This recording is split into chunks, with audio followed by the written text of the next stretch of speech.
Hello everybody, welcome to the Sound Test Room. Today we're going to take a look at Beatonal from Luke van der Graaf. So this is a new app and it's actually initially free to try basically, and then at the moment it's on for sale for $2.99, and then it's only a couple of quid, a couple of bucks more than that anyway. I would seriously recommend you just buy it.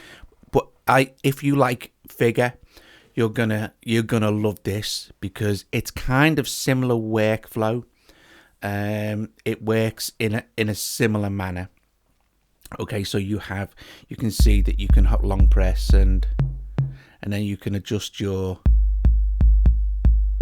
kind of beats and things. But the fact that it's in landscape for a start off is a plus for me. Now at the moment, if I turn this iPad round, it won't change orientation. But Luke is actually addressing that now, and he's going to fix that in the next update sort of thing. So, okay, what do we have here? So we have 4 tracks, okay? In this part here, we have track. We can select our key, which at the moment is set to C. We can have our scale, it's minor or major. This is where we set our overall global BPM and our swing. This is our mixer here. We can mute solo, and this is our very basic EQ for each of our channels as well. So track is a place to go. File is where you will load a demo or start a new track. So you just hit start, new track, confirm, and then you've got a new track to go. It's blank. This is where all the settings are. So this is where you control your measures for each individual, like bass, chords, leads. So you can see at the moment my lead is set on 2 measures. You can have it set on 3 or 4, and you'll see it change there. Okay, so we'll leave it on 2, and that'll change back to 2. Edit mode here, so you can actually place in notes. So for instance, you could just drag a note there, drag a note there, drag a note there, and if you play, okay, so you know you've got edit mode as you would in a kind of a drum sequencer type thing, so you can remove all, but also look, playing in.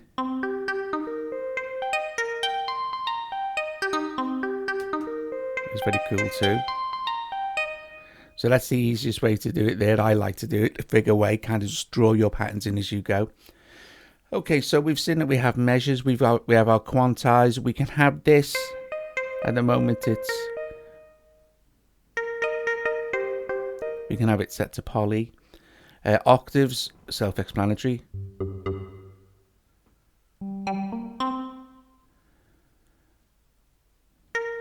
Your number of octaves. So, okay, this is all your kind of basic stuff here.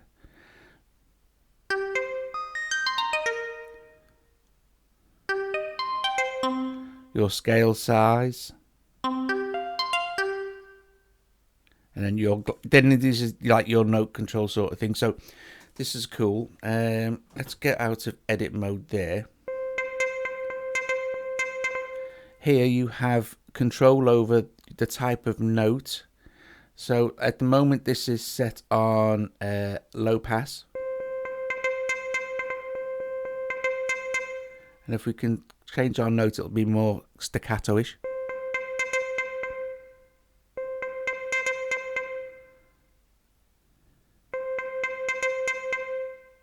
But we can also control it to control attack or level. So this is things that you can mess around with for each of the individual things. Let's see, chords here. Yes, well obviously it's set for the scale of C minor, the chords. So where are we?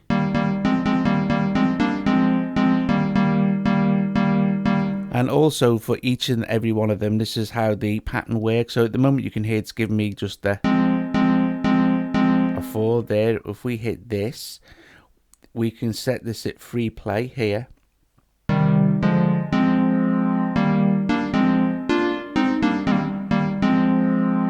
Okay, we can change our sound, so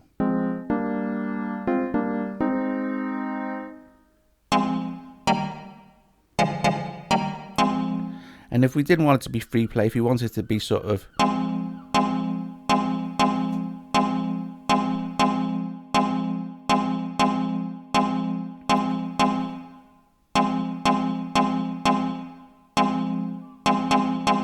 see, and you can go along.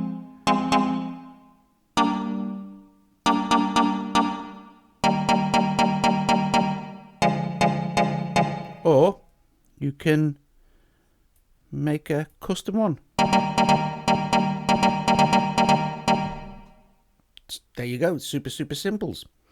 So I'm going to put this onto free play for the chords, and I'm going to choose a different sound, I think maybe.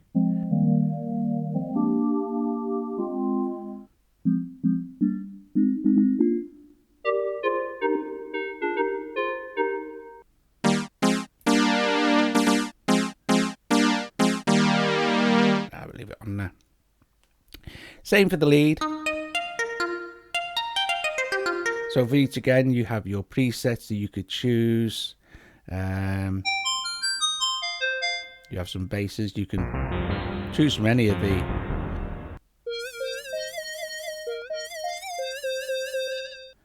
Let's choose pattern, and I think I'll have free play for pattern.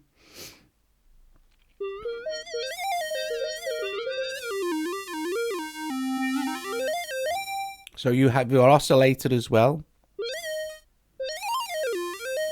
You can control the pitch here, you can see. You have frequency modulation.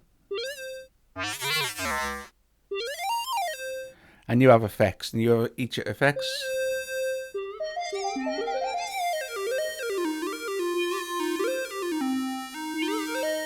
So you can see the different effects you have. Okay, so now you're beginning to see how ridiculously cool this is. So I think if in basic settings here, you can do various things. It has MIDI out as well, so you can send this off. People on the Audio Bus forum sending each of these to different gadgets in Core Gadget. Apparently it works brilliantly, no problems at all. But like I said, Luke van der Graaf, he's on the game here. Do you know what I mean? He's on it. So I thought my chords were a bit loud actually, and. So drums, we can choose, this is very cool, we can choose different samples for each particular drum. So if we go along here, this is 4.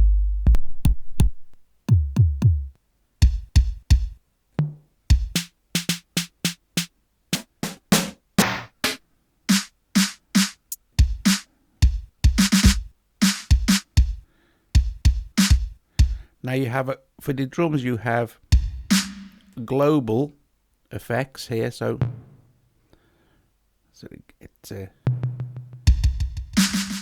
we have global effects, and we have overdrive and bit crusher for each of the individual drums. Okay. And then, like I said, you have your tuning and your like, say for instance,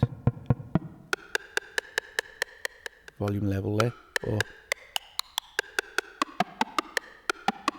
and each individual drum has your sort of step control. Okay. So let's just quickly show you how ludicrously simple it is to build a quick track. So we just hit record. You don't need accounting, because as soon as you hit let's start with the hi-hats, but let's have them set on 12s.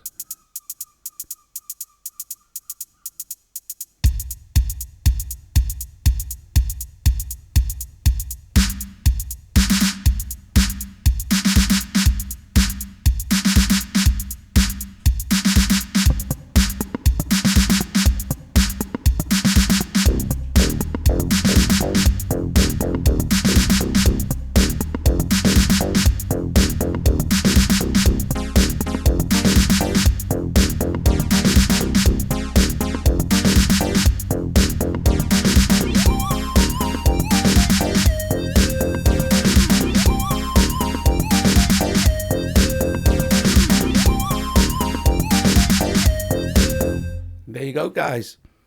Just getting started with Beatonal is awesome. Very, very, very, very Very, very cool beans. I love it. I think it's absolutely brilliant. I seriously do. I think this is honestly everything Figure could have been. The landscape mode for a start off, you know, the accessibility to the actual synth engine. I mean, okay, you know, Figure is super fast, it's super well loved, it sounds amazing, but I just think Beatonal is a real nice thing. I think Jacob will like it. I think he'll really like it.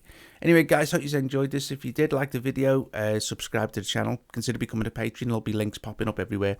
And yes, that was Beatonal by Luke van der Graaf. Very, very, very cool.